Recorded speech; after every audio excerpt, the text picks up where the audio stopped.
ఏమొచ్చిందో చెప్పాలి.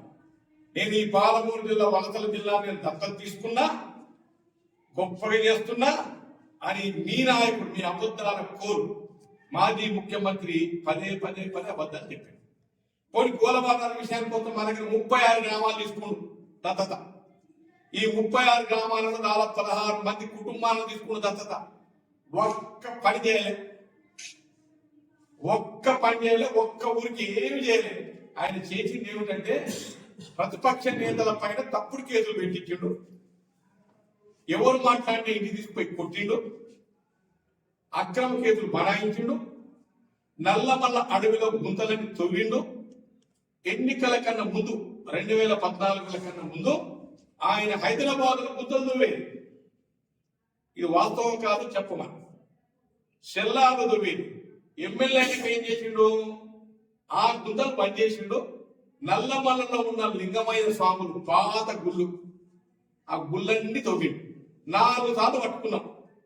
ఇక ఆయనకున్నటువంటి అప్పుడున్నటువంటి అధికార బలం, అర్థబలం, అంగబలంతో బయటపడ్డాడు. నేనేం చెప్పడం కాదు, నల్లమల్లలో ఎవరు అడిగినా చెప్తాడు. ఇక ఎవరు ఎదురు మాట్లాడినా, ఎవరు ఎదురు తిరిగినా ఎక్కువ శాతం కొట్టింది టిఆర్ఎస్ నాయకులనే. రెండవది నా మీద ఫోన్ ట్యాపింగ్. నేను చెప్పడం కాదు, అధికారులు చెప్పారు. ఏజెన్సీ అది కూడా తీస్తున్నాం. ఏదో అంటున్నావు కదా దమ్ముంటే తీయదని, దమ్ము ఏ రకం ముందు చూపిస్తాం. నీకు నీవు చేసిన తప్పులని ఇచ్చిపెట్టాం. నీకు ఎక్కడెక్కడ భూములు ఆక్యుపై చేసింది, ఎవరెవరిని బెదిరించింది, ఎవరెవరి దగ్గర భూములు గుంజుకున్నది, ఎంతమందిని కొట్టింది, ఎక్కడ గుంతలు తవ్వింది, ఇవన్నీ కూడా తీస్తాం, ప్రజల ముందు ఉంచుతాం.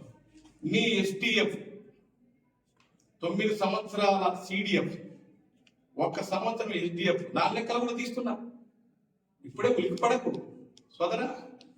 నెట్ ఓపెన్ చేసి కొడితే రౌడీ ఎమ్మెల్యే అంటే నీ పేరు వస్తుంది, గూండా ఎమ్మెల్యే అంటే నీ పేరే వస్తుంది, గుంతల బాధాలు అంటే ఎవరంటే నీ పేరే వస్తుంది. ఈ రకంగా నువ్వు గోల వాళ్ళు రాదు, గుంతల వాళ్ళు రాదు, గూండా వాళ్ళు రాదు, రౌడీ వాళ్ళు రాదు. నీకు ఈ పేరు ఉంది, నేను చెప్పడం కాదు. యావత్ తెలంగాణ రాష్ట్రంలో ప్రతి ఒక్కరికి తెలుసు నీవు చేసిన దౌర్జన్యాలు, గుండాయుధం, రౌడీయుధం, చివరికి పోలీసుల మీద కూడా. మహబూబ్ నగర్ లో సిఐ మీద ఇక్కడ శ్రీనివాస గౌడ్ గారు తల్లిలో తనకు దినాలకు పోతే సిఐని కూడా దుర్భాషలాడినటువంటి దుర్మార్గుని నీవు మా గురించి మాట్లాడతావా? తెలంగాణ మేము డెవలప్ చేసినాం. ఒక్క క్వశ్చన్ అడుగుతుంది, నీళ్ళు ఎక్కడిచ్చిందో చెప్పండి, నిధులు ఎక్కడ ఉపయోగించిందో చెప్పండి, నియామకాలు ఎక్కడ ఉన్నాయో చెప్పండి.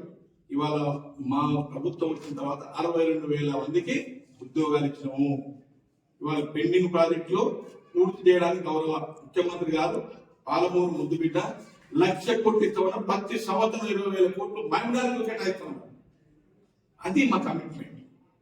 రాజకీయాన్ని వ్యాపారం చేసాడు, ఒక్కొక్క పదవికి అమ్మిండు. సర్కార్ సవాల్ టెండర్ అని పిలిచి ఒక్కొక్క పోస్టుకు 30 లక్షలు, 40 లక్షలు, 80 లక్షలు నా దగ్గర ప్రూఫ్. ఏ పోస్టులకు ఎంత కమ్మినవు అనేది నా దగ్గర లెక్కలు ఉన్నాయి.